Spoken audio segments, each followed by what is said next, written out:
Well, I think it's important for us to recognize that we are one with the earth, as within, so without.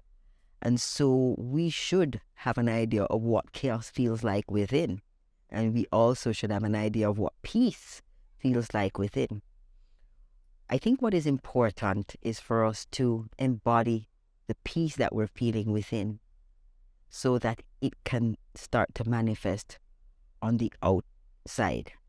Now, I think it's very important that we don't just shut down, because a lot of people will tell you that they don't listen to the news anymore, they don't read the newspaper anymore, and so on. I understand why people shut those things out to maintain their inner peace.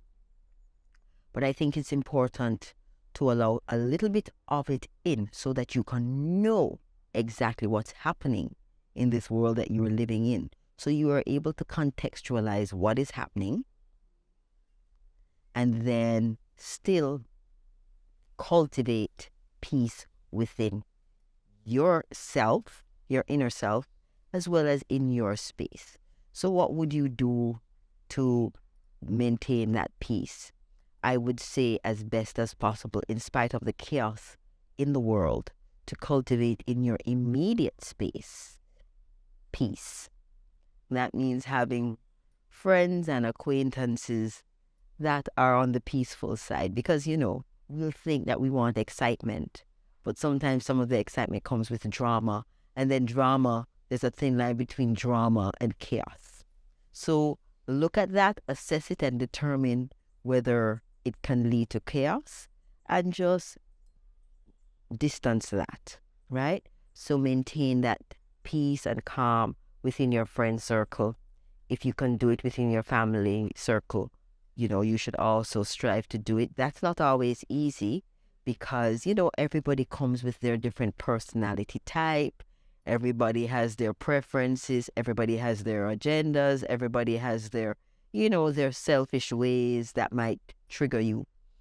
But as best as possible, try to distance yourself from the situations that can escalate into drama and chaos. Another thing that one can do to maintain their peace in the midst of all the chaos in the world is to understand that there's always been chaos in the world. And guess what? It's always turned out just fine for the world. So just remember, this too shall pass. And that knowledge kind of gives you a sense of, okay, if I can remain calm in the midst of the storm, then I'm okay. So as some people say, be like the hurricane where there's a calm in the midst of the storm. Yeah? That takes, some work, some level of discipline, and some level of self-awareness. Maintaining calm in the midst of chaos, it can be difficult. I think meditation helps, because what meditation does is make you calmer. It makes your blood pressure a little lower, your heartbeat a little lower, and other, vital functions in the body a little, lower. And so your responses in the midst of triggering circumstances is going to be a little lowered. I've had many persons who were doing morning meditations, with me one time say it has helped them so much, because so many times when they are just about to let it go, they're just like, take a deep breath and be still. And they were able to maintain that calm. So I think that's also useful. We tend to want to be stimulated a lot by having the television on all the time, or having music on all the time, or having some kind of external stimuli around us all the time. While we're driving sometimes long distances, we want to keep that.